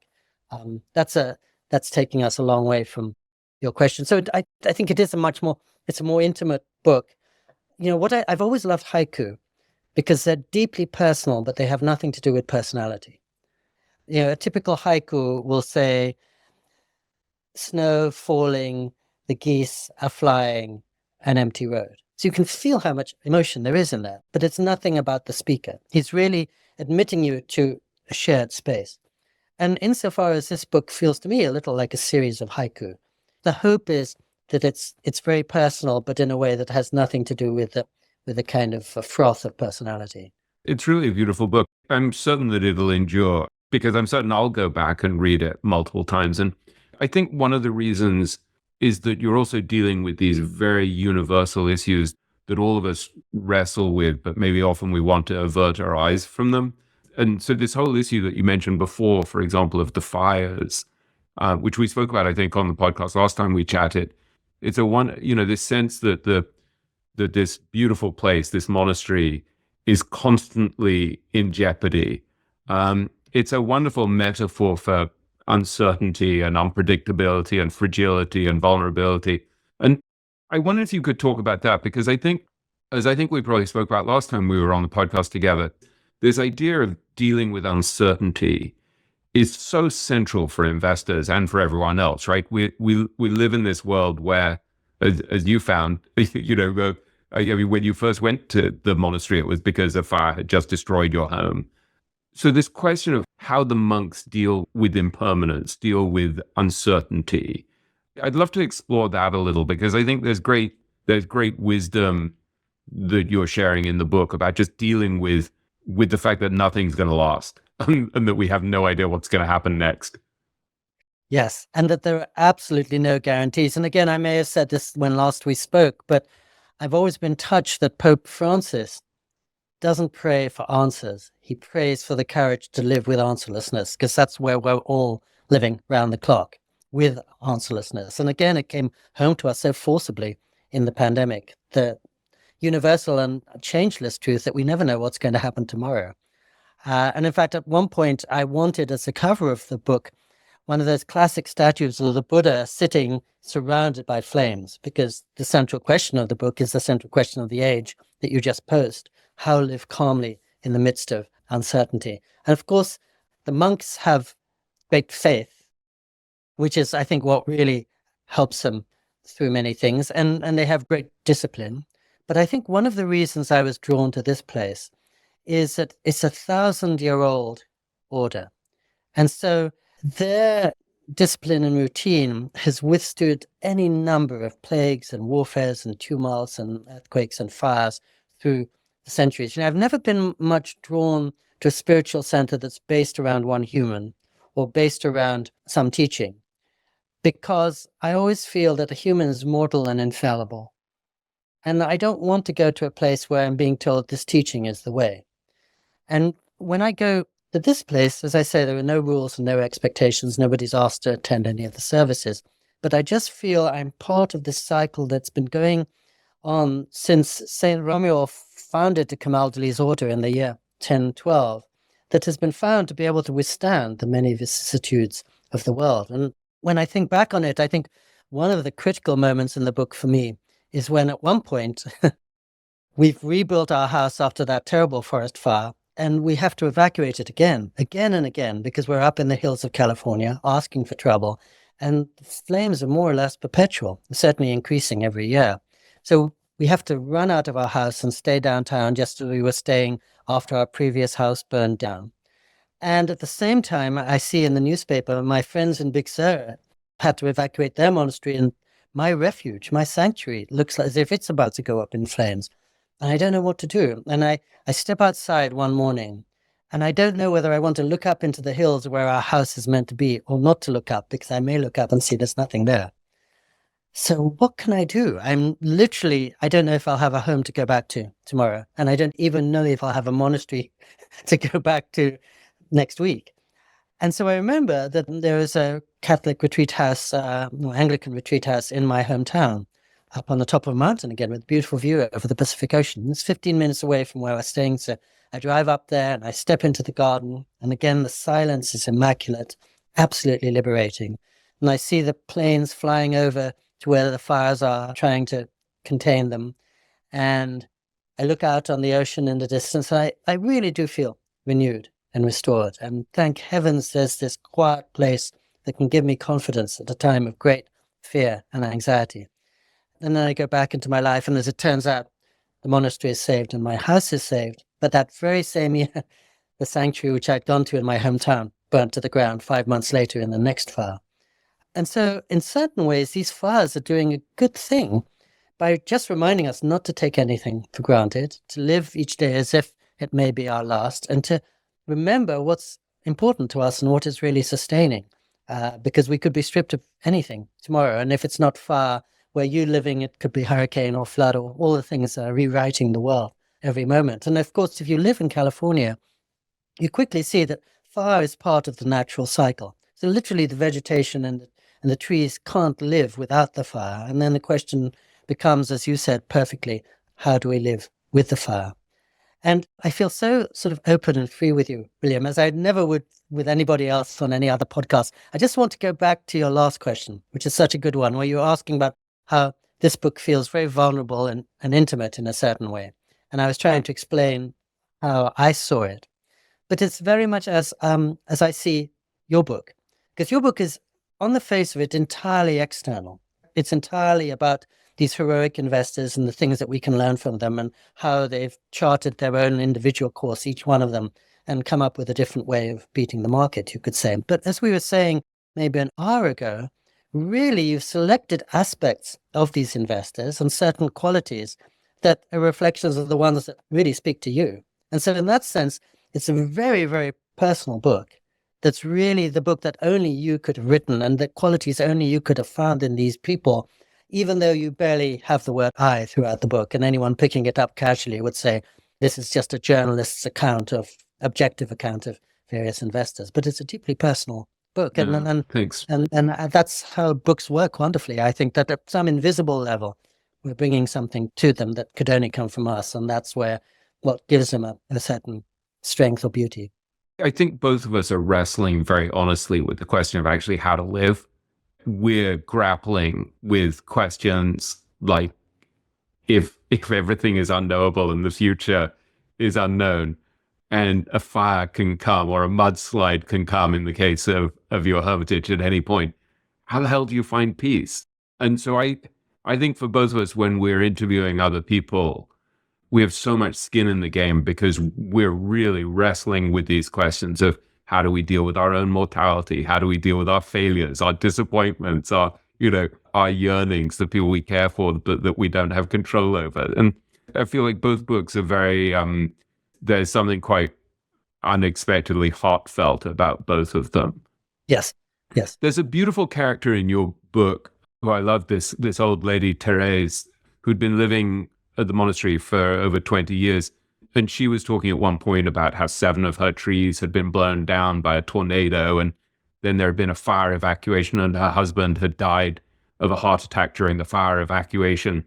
So she was surrounded by threats and dangers and loss. And she said this wonderful thing to you, where she said, you have to take care of beauty to make the most of it because so soon it is gone. And then she said, when things are taken away from you, it's to make room for higher understanding. And I thought that was lovely, this sense that it's not like in the face of impermanence and uncertainty, we should just sort of lie down in fetal position and despair. There's also this gift of impermanence, which is that you have to take care of beauty and make the most of it, because as Therese said, so soon it's gone. Do you have thoughts about that? Because there seems to be a quality in the book of, if you look really honestly at impermanence and uncertainty, it should wake you up and make you notice the world you're living in, who you care about.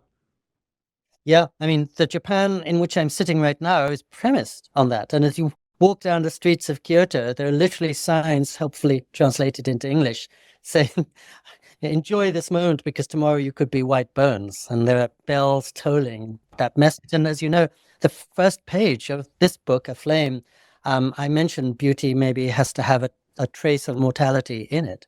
That's the nature. It's the fragility of beauty that gives it the depth that moves us so much. That's why people love the cherry blossoms here, precisely because they only last for 10 days and we never know when they're going to go.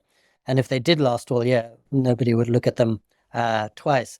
I'm so glad that you mentioned Therese, because she's easily overlooked. And I have her in the book for the important reason to remind us everything I had imagined about the Catholic monastery was imperfect or wrong. You know, I just thought of stern, stiff guys who are telling everybody that they have to read the Bible and are going. And meanwhile, you know, one of my monks is teaching at a Zen training center across the hills. The other is going off to the Hindu ashram they maintain in southern India. Another one is pointing out that all monasticism comes from the Rig Veda. Another is talking about Islam. But also that they, right next to their enclosure is this aged woman who for 38 years was living first with her husband and then alone till the age of 96, right next to the monks. And the monks gave them a house next to their enclosure because they felt that their community could gain from a lay presence and from a woman being there.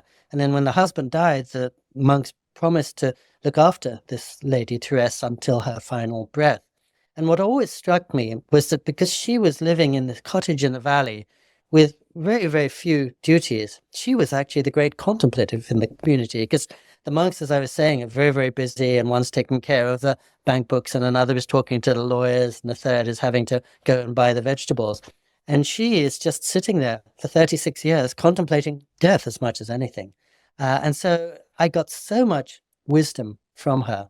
And also she was building her own sort of counter chapel, her pagan animist chapel in the woods all around her. And again, I love the fact that the monks were open-minded enough to really have an old woman living by their side who could offer a whole different light on their scriptures. At one point, they had a young man who became a rabbi, but was training to be a rabbi, who lived with them for 2 years. And if you go to their Catholic Hindu ashram in southern India, you see that the motto of the place, written up in big letters, says, "We are here to awaken from the illusion of separateness," which I love. And actually, that's probably the best description of what I find when I go into my little room in the Hermitage. I awaken from the illusion of separateness. Suddenly, I'm not Pico Iyer up against the world. I'm just this drop in something huge and part of something magnificent. But it was wonderful. Only after I published the book did I realize that that sentence comes from the Vietnamese Buddhist teacher, Thich Nhat Hanh. So here are these devout Catholics not only running an ashram where their priest wears a dhoti and sleeps on the floor and eats with his hands, but their motto is actually taken from a Vietnamese Buddhist. And, you know, again, it speaks for, I probably said to you before about the Dalai Lama, who's so ready to learn from every tradition across the world, including scientific traditions and those of people with no faith whatsoever. The deeper somebody is in his or her tradition, the more open-minded that person is, which is not something I understood, I think, when I was young. I assumed that a depth of commitment meant an intensity of dogma, and of course, actually, it means the opposite. Yeah, I think they're not threatened, because I had an extraordinary moment on that retreat in England where I said to Sogner Rinpoche, I asked him a question about how I'm constantly torn between these two parts, because there's a part of me that, you know, is a Jew obsessed with Kabbalah, you know, this ancient mystical wisdom. And then there's a part of me that's deeply drawn to the teachings of Tibetan Buddhism. And he gave this kind of fierce answer where he said, go beyond paths, in this beautiful way, and sort of really knocked down any sense that I had to make a choice between the two. It was like basically saying it's all one thing. If it's wisdom and it doesn't matter. And so he totally wasn't in any way threatened by the fact that I was had teachers from another path. He was like, no, great, whatever works for you. Is it making you a better person? Yes. And essentially, I think he was also saying, go beyond binaries, because those are what are constructed by the mind. And the world, and this is why I stress silence, is living in some place far beyond the ways in which we cut it up with the mind, or the names and explanations we put to it. So exactly that, whether you were studying Kabbalah or with the Tibetan Buddhist tradition, both of them, but saying leave all divisions behind. And Leonard Cohen was the great sort of master of that in some ways, because he maintained more zealously than anyone I know all the customs of the Judaism to which he stayed absolutely faithful till his dying day, even as he was living as a Zen monk. And then he had the courage and honesty, after 5.5 years as a monk, not just to come down to Boogie Street, but then to start going to India to listen to a retired bank executive give a kind of philosophical formulation for what in Zen was just an experience. And to see that each of them was saying the same thing, but we can't always hear the whole story from one person. And there's an advantage to have 3 different people giving us different kinds of wisdom. I mean, that's why I always get so much out of reading Marcus Aurelius, but I get more when I see, oh, there's the same thing in what the Dalai Lama is saying, and there's Proust, who's more or less saying the same thing, and they're amplifying each other and rounding it out. So it's not as if, oh, I'm just holding on to one person's flimsy notion, but somehow or another, so many of these people across so many continents and centuries come to the same basic conclusions. And I think contemplation is as universal as breathing or eating. And so it's probably no surprise that whether it's Lao Tzu or Emily Dickinson, they'll be saying variation on the same thing. But I love that go beyond paths. The Tibetans have a gift for that succinctness. 3 words, and you don't need any more. I feel like he actually sort of broke something. Like I felt in that moment almost like I just wanted to burst out crying. Like it was like something dropped, and it was. I actually feel like he freed me of something. And it was a very powerful thing. It was having someone who's a master, like a real master, actually sort of cut through with this kind of fierce compassion, some delusion of yours. It was very helpful. I wanted to go back to the Leonard Cohen thing that you mentioned, because there's a lovely scene in the book where you talk about going to a Shabbat dinner during Hanukkah with him in his house. With a Zen monk celebrating Shabbat and Hanukkah, which is kind of a lovely image for me. And he tells you at that dinner, you write about how he was shaken as he told you how a friend he had trusted for decades made off with just about all his money while he was up on the mountain. And I was looking it up, and there's who knows how reliable ChatGPT's account of this is, but as I understand it, he had this former manager and confidant who he was close to, who basically, while he was up on the mountain, sort of stole millions of dollars or defrauded millions of dollars out of him. And I was looking at an account of it in The Guardian, and he said, it was a long, ongoing problem of a disastrous and relentless indifference to my financial situation. I was suddenly left with nothing. And then he said, I didn't feel that I was the victim of a fraud. I felt it was my own fault for not looking after the store.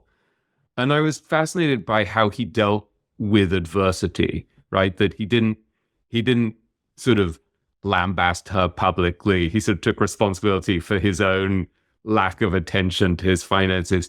Can you talk about Leonard Cohen as a sort of example of someone who dealt really wisely with adversity? Because obviously he dealt not only with that financial adversity, but also with his failing health and the like. He looked unsparingly at death. And I think one reason people saw him as a wise man was that he was always the first to confess himself guilty of every kind of folly.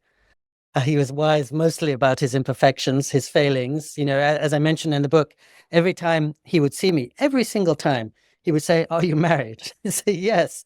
He said, "Oh man, that's a hard discipline. Sitting on top of a mountain 7 days of nice meditation, that's easy by comparison," which it wasn't. But he knew, as he would put it, he didn't have the domestic chops. He could never make a relationship with a woman last, though he made his relationship with his Japanese teacher last beautifully for 45 years. And so I think in that scene where he's explaining to me the details of his sudden near bankruptcy, and he says, he went to the ATM and there's almost no money left. And I said to him, well, that's probably the reason you had to be in the monastery. The monastery was a preparation for that. There's some kind of karmic logic whereby it's like perfect that you were living this very simple, impoverished life and then came down and found that you had to be simple and impoverished. And he appreciated the wisdom of that, but he said, well, I'm also really worried about my kids and my grandkids. And of course, the second wonderful sort of karmic irony of all this is that it was the fact of being brought down to almost nothing that forced him at the age of 73 to go on the road and give 380 tours over the next 6 years until he was pretty much 80. And that suddenly made him more acclaimed and cherished than ever before. But it goes back to what you and I were talking about with the ego and Boogie Street a few minutes ago, because I think the reason people were so moved and shaken to the core by seeing those late Leonard Cohen concerts was that, again, they could tell he had no designs on them. He wasn't trying to make an impression. And that really he was almost as invisible as a monk when he was on stage. And what he was doing was bringing to the great concert halls of the world the passion, the depth, and the intimacy of the meditation hall. But he was really carrying himself as a monk. He would kneel at times before his accompanying singers. And he would almost erase himself as fully as he had when he was actually wearing monastic clothes. So whatever intuition sent him to the monastery was the right one. And the investment he made in those 5.5 years, even though he came down from the mountain, was what got him through those last 16 years. And if he was only concerned with ensuring that people would listen to Leonard Cohen's songs, again, that both the adversity and the time in the monastery are really what has given him a longevity he might never have had otherwise. And as I mentioned in the book, the thing that tickles me is that his songs were most intensely about religion before he became a monk. And once he became a monk, most of his songs were essentially about saying goodbye to everything, about impermanence, and about throwing his arms around the fact that nothing lasts, starting with himself and starting with everything that he loves. But he was, plays songs like Hallelujah or If It Be Your Will, which are perhaps two of his great religious songs, came from 1984 to 11 years before he began to be a monk. And when he did become a monk, they're nearly, those final songs are all visions of the end, essentially. But he did, I think one thing that I look to him for now is that the older he got, he never tried to be young. He embraced the oldness and the fragility and the fact that he was so close to the end. And that became the substance of what he shared with the rest of us. We could hear his voice wavering and we could see how tiny he looked on stage. And we realized it was a 78-year-old man croaking about going home. And that was so true, because this goes way back to the beginning of our conversation. I mean, we live in the so-called real world. And I'm sure when you go on retreat and when I go on retreat, what I see is a reality behind that that's much realer. And he wrote about that very, very beautifully. And I think when you listen to Leonard Cohen's songs, especially the later songs, you're being admitted to that space that you and I have found in retreat, where we see a reality beneath the excitement and movement of the world. There's also something so powerful in what you write about Leonard Cohen, where you talk about his service, which you alluded to briefly a while ago, his service to his teacher, this abbot who died at 107, and who was a very controversial character because he was accused of all sorts of sexual improprieties, which so many of these great spiritual leaders have been accused of. And Leonard, who obviously, really understood the flaws and foibles of humans and could love them for who they were, served him in this incredible way. Whereas, as you point out, he would cook and clean for him and scrub floors. And I was watching a video of him yesterday where he was talking about how he made his mother's chicken soup recipe for Roshi, his teacher, but that he didn't like garlic and everyone has a flaw, so he had to leave the garlic out. I think you talked about how he changed his teacher's diapers when he soiled himself. And there's a wonderful line in the book where he says to you, that's what this practice, this whole life is about. And I wonder if you could talk about that a bit, because I think there's something about him as a monk serving his teacher, and something about the Benedictine monks you stay with, where they've overcome their ego to such a degree and have become profoundly driven by selfless service that they get this kind of incredible, paradoxically, this great power that comes from them having erased their own ego. I love that. I hadn't thought of it like that, but you're absolutely right. And again, it's a reminder to me that the ecstasy that I find when I go there is just the first step towards the service. That's the meaning of it all. And yes, I love the fact that he always stressed that, and that even he turned himself into a Leonard Cohen, into kind of anonymous grunt. And whenever anybody would come to his house, his first impulse would always be to cook them for something. It might be chicken soup, or it might be bagels from Montreal or whatever, but just to turn himself into a servant to everybody who came along, but especially to his teacher, who I think was the great love of his life. And when I listened to Leonard Cohen's love songs, the one love he could stay true to for more than 40 years was this, as you said, extremely mortal and flawed monk. And what you said about Leonard is so beautiful, that he could see all the flaws in Sasaki Roshi and still love him. And that's partly because he knew from the outset the Sasaki Roshi saw all the flaws in Leonard and would love him for that. And there's a great line in I think it's Night Comes On, or one of the songs in the early 80s, when Leonard thanks God for the few who forgive you and the fewer who don't even care. And I think that's very much a reference to Sasaki Roshi. Most of us meeting Leonard Cohen, either excited it's Leonard Cohen or vexed because we've heard that he's had too many girlfriends or whatever it is. Here he meets a person who's far beyond all of that, and who's speaking to something that has nothing to do with the personality known as Leonard Cohen in front of him, but just this quivering, vulnerable soul, and undistracted by all the clatter.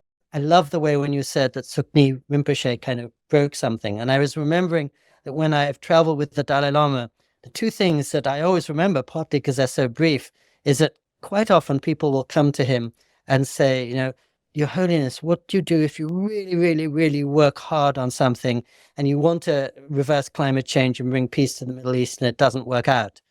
He looks at them with that ferocious kindness you mentioned and says, wrong dream.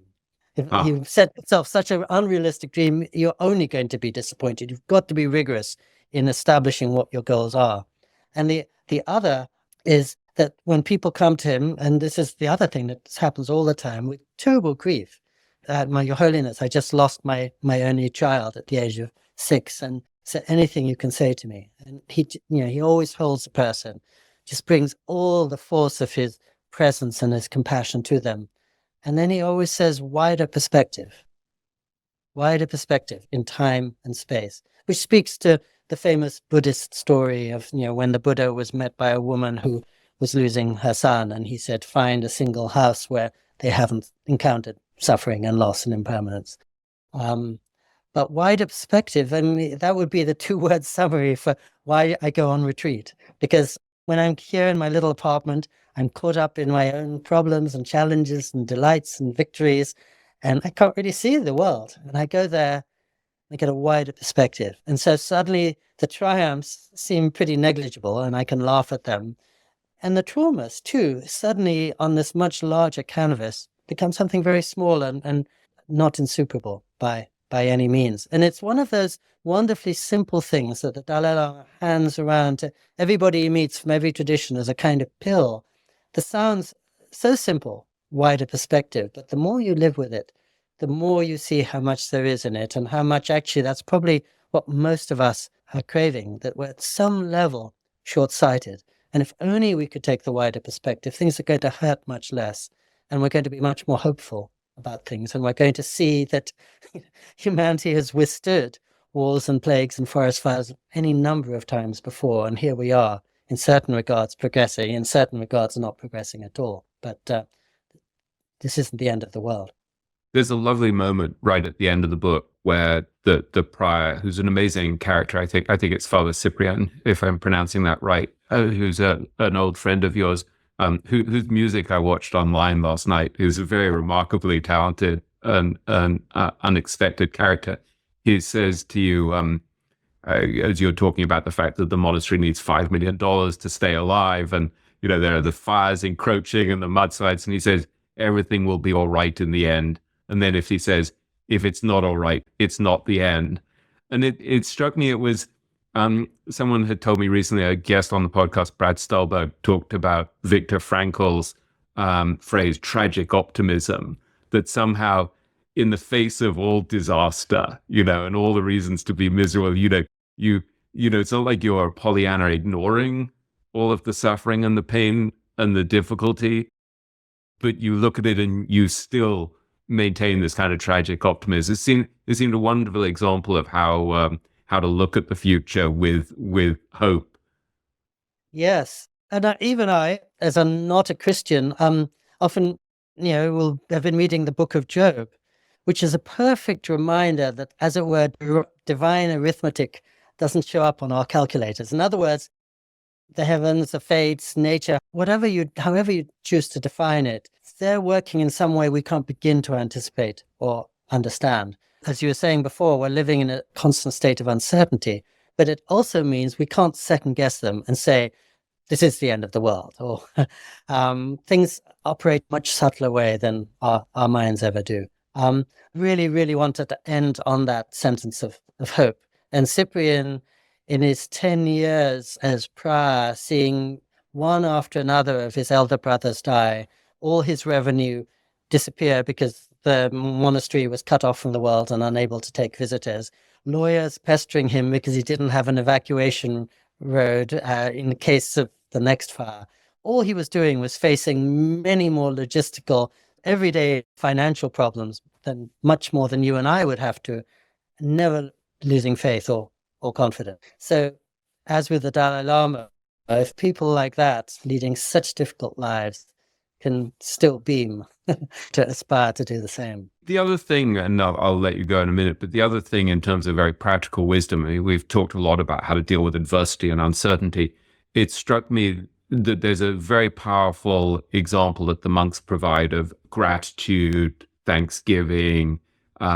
You write about one person, a grizzled monk singing with carefree joy, so deep in adoration.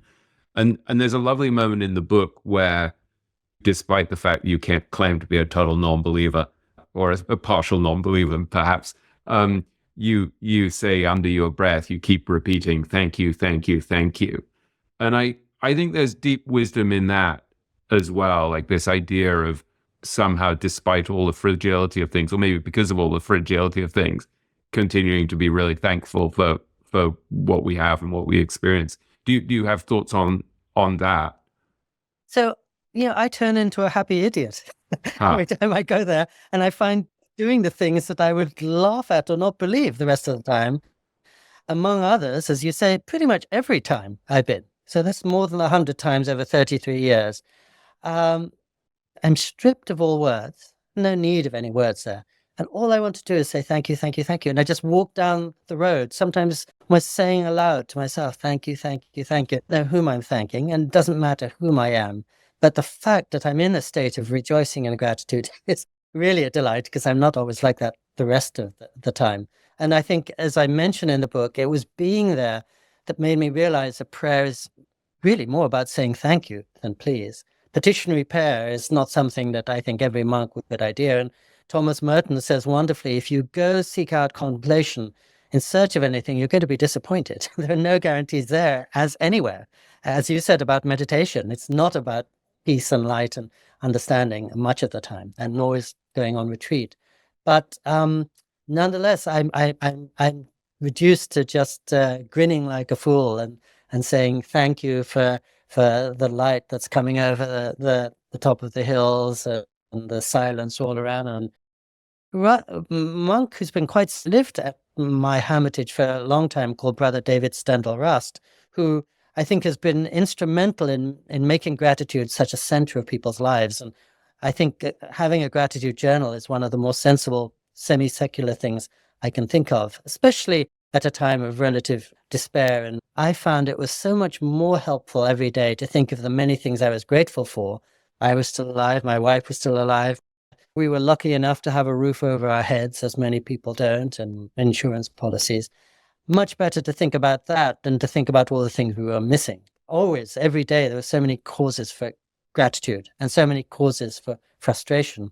And as Marcus Aurelius would have told us, our lives will be determined by which we choose to attend to. William James would have told us the same thing. Every single person listening to this conversation has things that they're missing and wonderful things they have. And how their day and their life is going to proceed is almost entirely defined by which of those courses they choose. But none of that is a circumstance. We have agency over whether we're going to look at what opens us up or what cuts us up. So I think of the many things I could be thinking about and could be saying, gratitude and thank you is probably way better and more useful than most of the alternatives. Yeah, absolutely. Well, it's a great note on which to end, Pico. And thank you. I mean, it's one of the great gifts of doing the podcast over the last, 3 years has been that I became friends with you. I mean, it deepened my friendship with you, and you've been a great friend and role model. And I've loved spending time with you, and getting to ask you impertinent questions and personal questions that you've answered so thoughtfully. So thank you. It's really a great treat for me to get to chat with you. No, I really delight, especially in the personal impertinent questions. I count on them.